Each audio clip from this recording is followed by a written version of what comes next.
This time of year is certainly known for one thing, and that is the busyness, the rat race, the running around.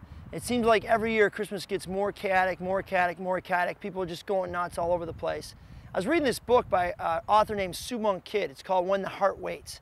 And she was describing in that book her addiction to quick living, fast living. She called herself a Quickaholic.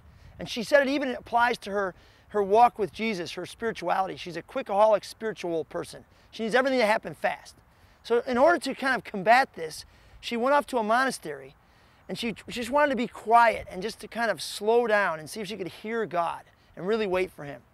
So she sat by a pond, but she writes in the book that pretty quickly, within a few minutes, her inner chaos rose up and her need to do things, to act, to be something, to perform stuff, just rose up within her, and she kind of gave up and just said, forget it, I can't sit quietly. And as she was on her way back to where she was staying in the monastery, she saw a monk under a tree, and he was the perfect silhouette, the perfect, sturdy, silent monk, just sitting there, perfect picture of solitude and silence and peace. She watched him for a while. She's like, wow, how do you do that? How do you just be quiet like that?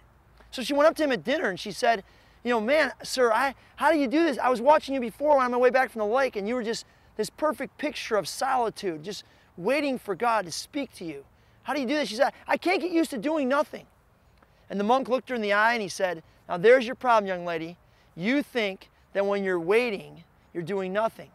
But when you're waiting, when you're sitting quietly, it's the most important thing you can ever do.